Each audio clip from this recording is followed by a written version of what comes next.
Tonight on NewsNation Prime, tracking President Trump's sweeping tariffs. Our country and its taxpayers have been ripped off for more than 50 years, but it is not going to happen anymore. Liberation Day taking a toll on the stock market, with the president promising that this short-term pain will lead to long-term American prosperity. What the largest tariff increase in nearly a century means for you. These changes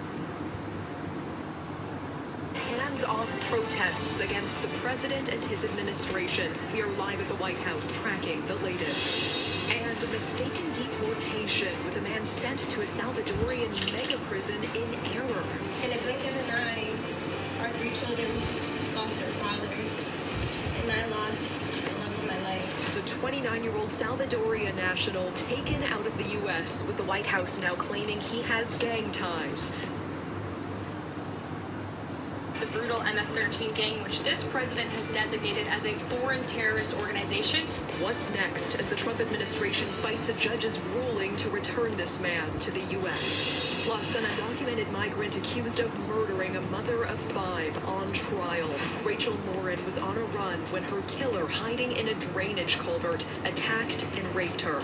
The suspect from El Salvador, who had already hurt women in his home country, making it to the U.S. after multiple failed attempts. We have the latest from court as Morin's mother took the stand.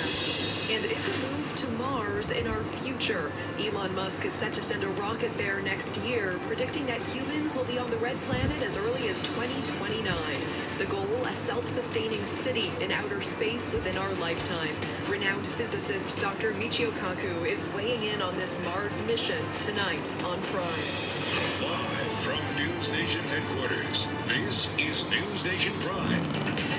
Good evening. Thanks so much for staying with us here on NewsNation Prime. I'm Natasha Zubet, but we do want to let you know what's happening right now. We are tracking active tornado warnings in Mississippi happening as we speak. In just the last 15 minutes or so, the National Weather Service confirming a large and extremely dangerous tornado in the region. Of course, we will keep tracking this. They're advising people to take cover. This is as relentless rain is wreaking havoc on the heartland tonight. The flooding turning deadly. This is the video coming into our newsroom out of Kentucky tonight. What is left of a house seen floating down the Kentucky River. And we know multiple states are dealing with flash flooding emergencies right now. The water still rising tonight. At least 2 have been killed so far in torrential rains, including a 9-year-old boy who was swept away on his way to school on Friday.